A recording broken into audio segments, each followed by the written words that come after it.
Bueno, buenas tardes, mi nombre es Luciano Cuadri y la intención de esta segunda parte es hacerlo más dinámico, más político también o politizado, porque ya vimos toda la parte técnica energética, pero el objetivo de este programa también es que entiendan el porqué de los subsidios en México, o por qué están bien o están mal en cada caso.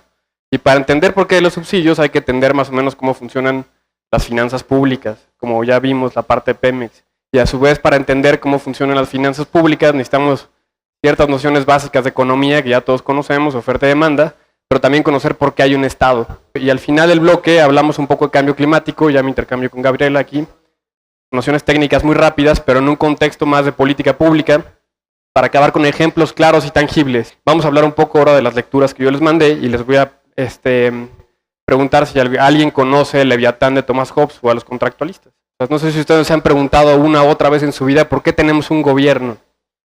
Entonces, la respuesta que nos dan ciertos autores, o varios autores, que les llamamos contractualistas en la ciencia política, que son Locke, Hobbes, Rousseau, Montesquieu, y ahí se van para adelante, es muy básica. Y la respuesta más burda y básica que existe para explicar la existencia del Estado es que vivíamos antes en un estado de naturaleza como animales. Y al vivir en un estado de naturaleza, nos atacábamos todos contra todos y cualquier organización que pudiéramos tener, como nosotros aquí, se podía ver afectada por los de allá. ¿Qué hacemos? Pues naturalmente nos organizamos para evitar que pase eso. Pueden pasar dos cosas, y yo en las clases pasadas había dicho que solo pasaba una. Nos organizábamos y nombrábamos al más fuerte de nosotros, supongamos que es Gabriel, el más fuerte. Y que le decimos, por favor defiéndenos en la noche de los que vienen allá enfrente a quitarnos nuestros micrófonos. Pero Gabriel va a decir, bueno va, pero pues yo no lo voy a hacer gratis, yo los voy a cobrar. Y todos nos ponemos de acuerdo y le decimos, bueno ok, te vamos a pagar una lana. Que en ese entonces podría ser, no sé, productos agropecuarios, o te damos algunas de nuestras mujeres, no es que sea machista ni nada, si era en ese entonces, y ya Gabriel decidió defendernos. Ese es el gobierno, básicamente, la explicación más burda. Nosotros le pagamos un servicio a alguien que nos va a prestar un servicio. ¿Y cuáles son los servicios más básicos? Pues la seguridad. Existe un triángulo de un autor que se llama Maslow, seguramente lo conocen también, y si no es muy difícil de comprender. Si no garantizamos nuestra seguridad, nuestra vida, no nos va a preocupar lo que sigue, que es mantenernos alimentados. Es decir, si nos está persiguiendo alguien que nos va a matar, en ese momento no nos preocupa comer. Y a su vez, si no estamos bien alimentados y no garantizamos la parte de arriba, que es la seguridad, no nos va a preocupar dónde vivimos, vivienda. Una vez que tenemos garantizadas estas tres cosas, ya nos preocupan el resto de las cosas, ¿no? Nuestras necesidades básicas, primarias, que puede ser el sexo, puede ser tener un buen baño, yo qué sé, ¿no? Y ya después se desprenden otras miles de necesidades que no les llamamos primarias. Lamentablemente este triángulo no está resuelto. Entonces yo les estaba hablando de un escenario idílico de las cavernas donde nuestra seguridad está en peligro. Pero hoy en día no estamos garantizando en muchos estados, en muchas zonas del país, no estamos garantizando las primeras tres partes de este triángulo de seguridad inmediata, de alimentación básica. Entonces no podemos tener un estado, digamos, que se esté preocupando por otras cosas si no está garantizando esto. A mí me gusta poner siempre una línea, donde tenemos aquí el estado de Hobbes, con un punto, y de este lado el estado actual. Entonces, recorremos un camino histórico, como les decía, para llenar de una gama de servicios a lo que le corresponde al gobierno. Es decir, si el estado hobbesiano o el estado primario se dedicaba simplemente a garantizar que tuviéramos nuestra seguridad, ya que se preocuparan por nuestra propiedad. Hoy en día el gobierno, ¿cuántas funciones hace? Ustedes me pueden decir, tenemos 18, 19 secretarías de Estado, más cuántos organismos descentralizados, desconcentrados, y esto en un estado que es un estado relativamente pequeño como el mexicano. Pensemos en un estado soviético donde el estado era dueño de todo, de empresas, con el estado mexicano de López Portillo, que teníamos hasta cabarets y table dances que eran propiedad del gobierno, lo cual no es chiste, era verdad. Entonces, en esta línea, digamos, que puede ser temporal, pero también puede ser ideológica, política, tenemos un estado muy básico, que solo se dedica a cumplir las funciones más básicas, o un estado muy complejo, que en vez de actual puede decir, podemos ponerle complejo, un estado grande. Entonces, en términos ideológicos, para hacerlo ahorita rápido y fácil y fluida la conversación, usualmente aquí oscila la izquierda, la derecha, liberales y conservadores. Pero pueden entender que cada partido y cada ideología tiene su concepción del Estado, del gobierno, de cuántos servicios debe prestar. Tradicionalmente en México la izquierda busca que se presten más servicios. ¿Estoy de acuerdo, sí o no? ¿Estamos de acuerdo? Y tradicionalmente la derecha, no sabemos en México, pero tradicionalmente la derecha europea o histórica pretende que se presten menos servicios. Y derecha, más o menos. Lo que sí les voy a decir es que lo que los liberales buscamos es que el Estado sea más pequeño. Supongamos que en México, en esa gráfica, estamos en medio, en un gobierno más o menos grande, que como empresas públicas tiene algunas, yo diría un par importantes que podemos analizar el día de hoy, fuera de las municipales de administración de basura y esos residuos. Las grandes son CFE y Pemex, son nuestras grandes empresas nacionales. Les hago una pregunta y la vamos contestando en el camino. ¿El gobierno debe ser empresario? Vamos a ver si el gobierno debe ser empresario o no. Yo no les voy a decir nada, ustedes lo van a decidir.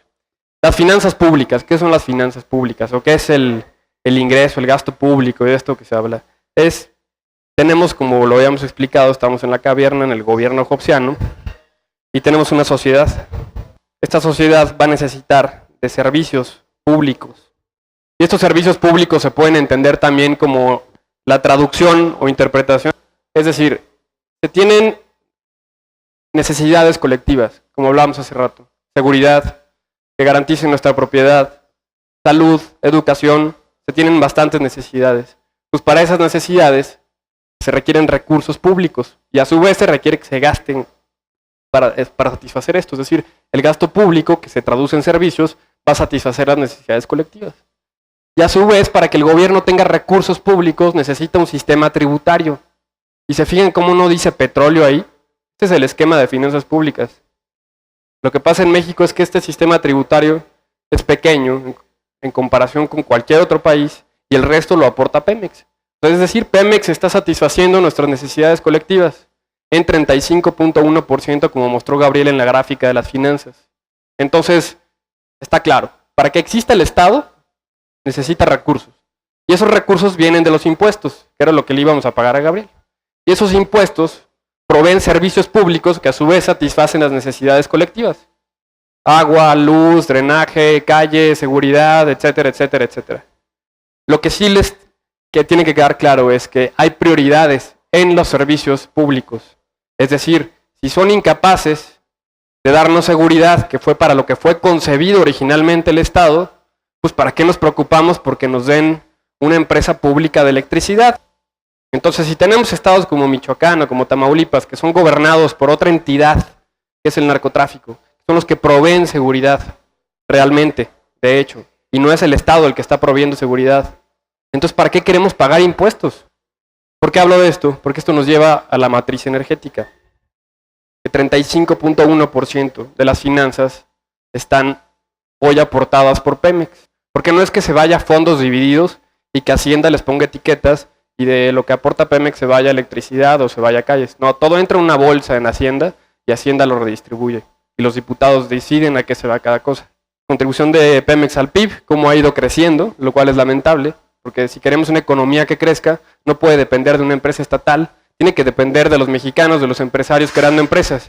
Y lamentablemente la población de México ha crecido, y esos 20 millones de habitantes no han representado en el PIB un crecimiento, sino que Pemex ha representado ese crecimiento. Ha crecido Pemex en su participación en el gobierno, porque la economía mexicana no ha tenido el crecimiento esperado o digamos proporcional a ese crecimiento poblacional. ¿Por qué China e India crecen tanto? Crecen al 15, 10%. Pues porque tienen 500 millones de habitantes nuevos cada decenio. Y pues esos habitantes, por supuesto, se integran a actividades económicas y generan economía y generan aportación al PIB, lo cual a su vez genera impuestos para mayor gasto público. Y el objetivo de este seminario también era hacerles entender el tema de los gasolinazos. No, les voy a enseñar algo, les voy a enseñar qué pasa, porque se supone que somos periodistas. Y pasa esto. ¿Qué es un gasolinazo? Vamos a la gráfica. Entonces aquí tienes el precio de la gasolina, esto es gasolina. Y esta es la cantidad de gasolina. 500 a la semana. Estás por aquí, son 500. Digamos que es un tanque, ¿no? Para facilitarlo. Estás aquí. Esta es la demanda de gasolina personal de ustedes. Si mañana la gasolina, porque se mide por litro de gasolinazo, ¿no? Que sube 20 centavos, 15 centavos la gasolina. Pero vamos a decir que mañana la gasolina te cuesta 600 pesos el día de mañana. lo mismo que le pones. ¿Le pondrías lo mismo o menos? Tienes que tener tus mismas actividades. Un poquito menos. Sí. Esto se llama que es inelástica. Va a ir bajando. Pero si yo te digo que mañana la gasolina cuesta 100 pesos por lo mismo que tú lo estabas poniendo, ¿le vas a poner más a tu coche? Entonces, tradicionalmente la demanda de gasolina es así. Y a ti te suben el precio, pero tienes necesidades que cubrir. Es decir, te tienes que transportar. La cantidad se va a mantener casi igual.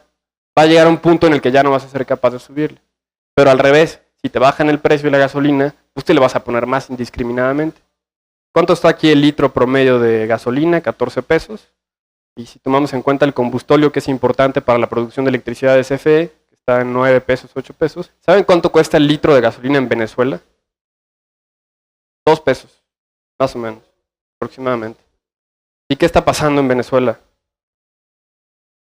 Tienen una inflación de 50%. No hemos hablado de inflación, pero todo el mundo entiende lo que es inflación. Yo hoy tengo 100 pesos y mañana esos 100 pesos van a valer 50 si la inflación es 50%. Ya haz de cuenta que yo tengo una 12 cilindros, una Cadillac. Y si se hace lo que dice López Obrador, a mí me va a ir poca madre. Perdón por la palabra, pero voy a poder consumir toda la gasolina que yo quiera. Pero entonces vamos a hablar de subsidios. Porque este subsidio del que estamos hablando es de que todavía lo que llamamos en economía ceteris paribus, es decir, todo lo demás constante, no metamos más variables de las que hay, ¿no? Pero vamos, tienen razón, vamos a ese punto. ¿Saben cuánto se fue en subsidiar la gasolina? Que la gasolina hoy en México debería costar 20 pesos el litro, si fuera real. Lo que nos cuesta producirla, pero no todo lo que se produce en los yacimientos de Cantarell y Malupsap y todos estos, no ese petróleo no todo es refinable para hacer combustible, es petróleo pesado. Entonces, ¿qué hace? Ese petróleo se vende a otros lados para producir plásticos y computadoras, y nosotros compramos otro tipo de petróleo o importamos otro tipo de petróleo que se refina, que es más delgado, que tiene las cualidades de poder ser refinable para hacer combustible. Entonces, el precio del combustible se da por lo que cuesta la extracción del petróleo que es refinable, más el costo de refinación, menos los impuestos que paga esa refinería en ese país, menos el costo de transporte a las centrales de distribución de gasolineras, menos el costo de transporte en la gasolinera, menos la ganancia de la gasolinera. Eso te determina el precio de la gasolina. En México decidimos eliminar varios de esos impuestos de esos servicios para subsidiar la gasolina y que tengamos un precio fijo que está por debajo del precio que le cuesta a Pemex. Es decir, Pemex le compra gasolina, por decir Estados Unidos, a Exxon, a Shell, etcétera, y nos las vende más barata. Eso quiere decir que el gobierno está perdiendo porque compra la gasolina en 20 pesos el litro y nos las venden 15 pesos, por decirlo burdamente. ¿Cuánto fue esa cantidad el año pasado? 250,000 millones de pesos. ¿Saben cuánto es 250,000 millones de pesos aprox? Son 6 UNAMs. Sería mantener 6 UNAMs más. Es el triple del presupuesto de oportunidades que se va en gasolina. Y a lo mejor sí te beneficia, a lo mejor el pasaje es un poquito más barato. Porque si tú debidas finalmente un aumento de 20 centavos por litro, el pecero lo va a redistribuir en todo su pasaje, y a lo mejor si tú te cuesta 5 pesos ahorita el pecero, mañana te cuesta 5.50. Y es un aumento que a lo mejor para ti sí te impacta, y a los demás les impacta más. Pero entonces yo te diría, tienes 250,000 millones de pesos que se van en un subsidio general que puede aprovechar todo el mundo, los ricos, los pobres, los de clase media o los que tienen coche, o esos 250,000 millones de pesos los quitas del subsidio de la gasolina y los inviertes en transporte público, o los inviertes en oportunidades o en tarahumaras, como quieras. ¿Qué es mejor? Brasil tiene la gasolina a 20 pesos más o menos el litro, Perú 22, Colombia 22, Chile 22 pesos el litro aproximadamente, nuestro equivalente. Y la canasta básica y los transportes públicos y todo esto es igual o más barato que en México. ¿Por qué? Porque la inflación es un fenómeno muy extraño, pero también el gobierno quiere hacer política monetaria a través del subsidio a la gasolina. Creen que la estabilidad de muchos precios como los alimentos, el transporte y muchos servicios se dan a través de subsidios, lo cual es un error económico muy grave. Nos meteríamos en una compleja discusión económica. Pero el control de precios y la estabilidad de los precios la dirige el Banco Central, que tiene que ser autónomo. Cuando tú metes una gran distorsión económica como un subsidio de 250,000 millones de pesos generalizados, lo que haces es distorsionar el mercado. De tal manera que si lo haces tan grande como en Venezuela, te produce una inflación de 50%. Pero si lo haces al revés, el propio mercado equilibra las cosas como en Brasil, Perú, Argentina. Argentina también tiene problemas de 35% de inflación porque bajaron la gasolina porque Venezuela les regala gasolina. Lo mismo Ecuador, lo mismo Nicaragua. Pero en Nicaragua, como casi no hay coches, no tienen ese problema inflacionario y reciben mucha ayuda de la ONU. Pero pasa justo al revés. Entonces, por eso la canasta básica no está determinada por una sola variable. La canasta básica está determinada por muchísimas variables del mercado. Cuando tienes la definición de economía es el estudio o la administración de la escasez de los recursos. Cuando tú tienes recursos limitados, una situación económica y energética como la mexicana, 250,000 millones de pesos son importantes y son prioridad. Y no deben irse a una política para subsidiar gasolinas, sino deben irse para atender la pobreza y las necesidades urgentes de la población. Entonces no puedes estar desperdiciando ese subsidio, que el 60% de esos 250,000 millones de pesos, el 60% se va a las clases más ricas, al decil más rico. El otro 40% ya se distribuye. Es decir, estamos perdiendo 60% de esos 250,000 millones de pesos, se está perdiendo. Estamos regalando 2,000 pesos a quien tiene una camioneta V8. Entonces, a mí me parece un insulto, me parece aberrante que estemos destinando tal cantidad de dinero a esto cuando lo podrías estar destinando a políticas específicas subsidiadas, como un buen transporte público, como un programa de oportunidades bien definido, como la atención de la pobreza en zonas muy aisladas como en Oaxaca o en Chihuahua, en vez de perder ese 60%. Un subsidio por definición tiene que ser focalizado. Es una transferencia de recursos que se traducen en servicios o en dinero, a veces en efectivo o en especie. La definición es una transferencia que el gobierno hace a una población vulnerable. Cuando no cumples ese requisito, tienes un problema de inestabilidad macroeconómica y estás regalando el dinero básicamente. Lo mismo pasa en electricidad. Esa franja, que es clase media baja, media alta, la mayoría no están en sus casas en el día porque son gente trabajadora. Bueno, es la clase trabajadora, si le quieren llamar así. Entonces CFE dice, bueno, a ver, estás consumiendo poca electricidad, seguramente eres pobre. Entonces te voy a dar una tarifa subsidiada preferencial. Y hay familias que viven en Chimalhuacán, en Valle de Chalco, en Iztapaluca, que viven 6, 7 familias en una sola casa, en un solo complejo habitacional, con un solo medidor de CFE, porque no pueden hacerlo solamente de esa manera y no de otra. Salen a trabajar los hijos, pero se quedan las tías, las abuelas, las mamás, y consumen mucha electricidad, porque además tienen aparatos viejos que son ineficientes, porque no pueden comprar aparatos nuevos, y tienen focos incandescentes, no focos ahorradores. Entonces, ¿qué pasa? Consumen tanta electricidad que CFE dice, consumes mucha electricidad, eres rico, ahí te va tarifa DAC, que es la de alto consumo. Entonces los subsidios están al revés en México en materia eléctrica.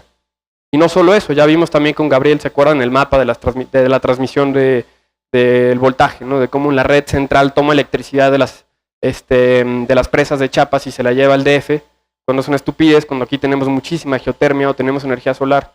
Entonces toda la pérdida de energía que hay en ese trayecto. Pero no solo eso. Antes el ESME lo que hacía era que le compraba a CFE la electricidad a 10 pesos el kilowatt, por decir una tontería ahorita, y lo vendía a 5 pesos en el centro de la República. Entonces, ¿quién pagaba ese costo del ESME para que el ESME se viera como el ganador, el que nos vendía la energía más barata? Pues lo acabamos pagando en nuestros impuestos, ¿no? Y hay otras pérdidas que son las no técnicas, que son las pérdidas por diablitos, por robos, por sobornos, es decir, ¿cuántas veces no pasa que alguien debe 40,000 pesos porque estaba mal su voltaje? Y llega el de CFE y le dice, pues tienes que pagar, y la persona le ofrece 2,000 pesos al de CFE y se va. Entonces, esa pérdida de energía que ya se generó, ese soborno, o los diablitos que vemos en todo el centro del país, sobre todo en el Valle de México, le llaman pérdidas no técnicas. Y México es el país del mundo con mayores pérdidas no técnicas. Cerca de 15% de pérdidas no técnicas eléctricas tenemos en el centro del país. Es decir, 15% de la electricidad generada se pierde, o los recursos que se gastaron en generar esta electricidad se pierden por corrupción y por diablitos. Vamos a hablar ahora de subsidios al campo. Me voy a salir del tema energético, un poco tiene que ver, pero vamos a hablar de subsidios al campo. ¿Han escuchado todos del programa Procampo? Que consiste en que te financia el Estado, decía, a través del programa Procampo, te subsidia por hectárea productiva. Esta ayuda Procampo de 1,600 mensuales por hectárea productiva es una ayuda, ¿no? Pero ¿qué pasa si yo tengo 10,000 hectáreas y me llamo Lala o Nestlé, vivo en Guanajuato y tengo prestanombres y tengo varias tierras? y soy acreedor a Procampo, pues me van a dar cuántos cientos de miles de pesos mensuales. Entonces resulta que también es un subsidio que a quien tiene más tierras le van a dar más. Entonces, ¿qué acaba pasando? Tenemos la visión del campo mexicano, que es esta, ¿no? El campo no aguanta más y apoyemos al campo, y ayer hoy en la mañana estaba en Nayarit Peña anunciando que hay que apoyar el campo, ¿no? Y esta es la típica imagen del campo. Ustedes díganme si alguien que vive aquí tiene para eso. Tiene para bombas y aspersores y todo eso. Pues resulta que CFE te subsidia la electricidad en 80% si tú eres del campo y vas a regar tu campo y vas a tener tu campo así. Entonces te van a subsidiar la electricidad para bombeo y para regar, porque el campo ya no aguanta más.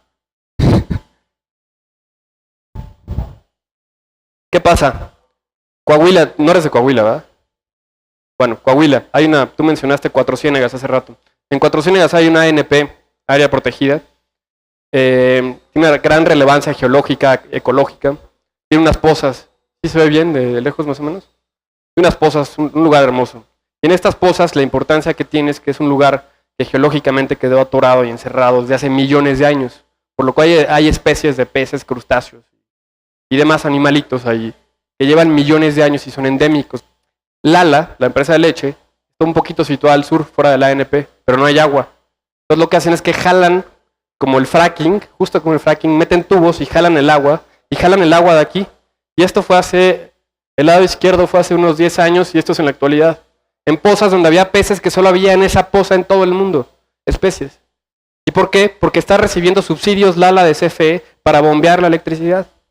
Entonces nuevamente los subsidios al campo, electricidad que se van en bombeo y en riego, 80% los absorben las personas más ricas. Pero no solo eso, Procampo, volvamos a Procampo. ¿Qué hace Procampo? Tú tienes esta colina de aquí y ven que acaba de pasar en Guerrero. Y llega un huracán, llueve y todo el agua se arrastra porque ya no hay vegetación aquí que detenga y que absorba la humedad, que detenga las lluvias. Entonces el agua empieza a arrastrar y se hace como una avalancha y baja y se lleva a las ciudades y se lleva todo. ¿Por qué los campesinos están aquí? Los más pobres. Porque han sido desplazados. Históricamente, desde la colonia. Las poblaciones indígenas no se quedaron en el centro donde vivían. Es un mito que vivían siempre en la sierra. Obviamente no, llega la colonia y van desplazando a las poblaciones indígenas a las zonas más remotas del país. Pero entonces, ¿qué pasa? Tú tienes tu parcela aquí y el primer año te va bien. Es tierra fértil, es selva alta, es un bosque tropical y te va bien. Y el siguiente año, como ya deforestaste aquí, ya se erosionó, es decir, ya llovió y la lluvia ya se llevó todo. Entonces el siguiente año ya no puedes producir nada ahí. Entonces te vas a la siguiente parcela y así, y luego a la siguiente, y luego a la siguiente, y luego a la siguiente. Y al final del día tienes una avalancha y se mueren todos y el gobierno tiene que restablecer todo eso. ¿Pero qué hace Procampo? Entonces le dice al campesino que vive aquí, que gana una miseria con el maíz, gana 5,000 pesos, digamos, al año por productividad de maíz aquí. ¿Qué tal que el campesino dice, no, pues a mí ya no me es rentable vivir aquí del maíz, me voy a ir a buscar otra fuente de trabajo? Y que el Estado te diga, en un escenario idílico, a ver, señor campesino, usted vive en tierras que no son productivas, que tienen un riesgo de protección civil por el deslave y por la erosión, vente a la ciudad, te paga la educación y conviértete en un técnico. ¿Vieron que la India hoy lanzó un cohete a Marte? La India. ¿Vieron? ¿Qué tal que hubiera una política nacional, sin ánimos de decir que los indígenas deben volver a la ciudad, pero decirle, señor campesino, si usted quiere, le damos oportunidad, le pagamos el IPN con estos 250,000 millones de pesos de la gasolina y le volvemos un técnico espacial, ¿no? Por decir alguna tontería, o lo que se les ocurra, o simplemente darle la libertad al campesino de que haga lo que quiera. ¿Qué es lo que hace Procampo? Que si llega y ve que no estás trabajando la tierra, el funcionario de Zagarpa no te da el subsidio de los 1,600 mensuales. Y naturalmente los estados de Guerrero, Michoacán, Oaxaca, Chiapas y hasta aquí y Veracruz, es decir, una línea más o menos, por supuesto hay pobreza en Chihuahua y en algunas partes de la Sierra de Sinaloa y Sonora, etcétera, pero la pobreza más extrema se concentra en estas áreas. No es casualidad que en la matriz que vimos de energía, estas son las zonas que utilizan más leña en proporción. Entonces es tan complicada la geografía que la actividad agropecuaria resulta muy ineficiente. Es decir, la actividad agropecuaria resulta ineficiente porque son pequeñas parcelas, pequeños propietarios en zonas que se van erosionando poco a poco. ¿Y qué es lo que está haciendo Procampo? Fomentar esto. ¿Por qué? ¿Qué hacen los campesinos? Para recibir esos 1,600 pesos, seguramente ya están metidos en otras actividades. en el narcotráfico o ya están haciendo otras cosas, porque una hectárea de maíz no te da para nada. Entonces te esperas a que venga el de Zagarpa y quemas lo que puedas y dices, no, ya estoy quemando, ya voy a sembrar. Ah, bueno, toma tus 1,600 pesos. Entonces, ¿qué están haciendo? Se están acabando las selvas del sur del país. Entonces, Procampo no solo está anclando a las personas a esa pobreza, a que se queden en el campo y en ese campo paupérrimo, sino que también está propiciando una deforestación espantosa. La pérdida de biodiversidad en el sur del país, en el sureste del país, es abrumadora y es por las políticas de subsidios y la política agropecuaria mexicana, del gobierno mexicano. No es por talamontes, como nos quieren vender. Hay talamontes en la zona de la Monarca, pero es ínfima comparada con la destrucción de ecosistemas que hay acá. Entonces, vimos ya 3 ejemplos de subsidios nocivos o regresivos. Es el de la gasolina, el de la electricidad y el del campo. ¿Cómo cambiamos en la idiosincrasia mexicana estos 3 conceptos que paradójicamente están destruyendo al país y dividiéndolo entre ricos y pobres? Paradójicamente, ¿cómo cambiamos esta idiosincrasia y la transformamos en políticas públicas específicas, focalizadas? ¿Cómo atendemos verdaderamente a la pobreza? ¿Cómo brindamos verdaderamente servicios públicos de calidad? Es la cuestión. ¿Se acuerdan que Pemex aporta 35% de las finanzas públicas, ¿no? Entonces, muy rápido. Digamos que estas son las finanzas públicas y este 35% es Pemex. ¿Va? ¿Estamos ahí? Entonces, ¿qué significa esto? ¿Reforma energética o no? Todo el mundo habla de que hay que reformar. Casualmente nada más todo el mundo piensa, como dijo Gabriel, que es Pemex, pero no, reforma energética es electricidad y son hidrocarburos, no es todo el sector. Pero si tú quieres reformar el sector, como bien nos explicó Gabriel, hace falta inversión, hay que modernizar al sector, tanto a CFE como a Pemex. Y para modernizar al sector se requieren recursos. Entonces tienes 2 opciones para sacar los recursos. Recursos públicos o recursos privados. Sencillo, porque necesitas más recursos. Entonces, ¿qué dice la izquierda? No hay necesidad de recursos privados, se puede con los propios recursos de Pemex. Ok, pero Gabriel nos dice que Pemex tiene un déficit de 90 millones de pesos, porque todo se lo lleva Hacienda. Entonces, ¿qué dice Cárdenas? Ah, pues es que ese 35% que se va a Hacienda, hay que quitarle un 5% y regresárselo a Pemex. Y ese 5% equivale a no sé cuántos miles de millones de pesos, no sé, ¿no? Pero con eso alcanzaría más o menos para renovar la infraestructura y hacer un Pemex sustentable. Y todos aplauden, dicen, pues suena muy bien, le quitamos 5 a Hacienda y se los regresamos a Pemex para que Pemex tenga lana para reinvertir en su infraestructura. Ok, ¿y quién le va a regresar a Hacienda esos 5 que le quitaron? Ah, pues reforma hacendaria, vamos a cobrar más impuestos. De eso se trata la reforma hacendaria, ¿no? Y no están cubriendo ese 5%, no lo van a cubrir. Y la reforma hacendaria es sumamente regresiva. Entonces es la preocupación que existe.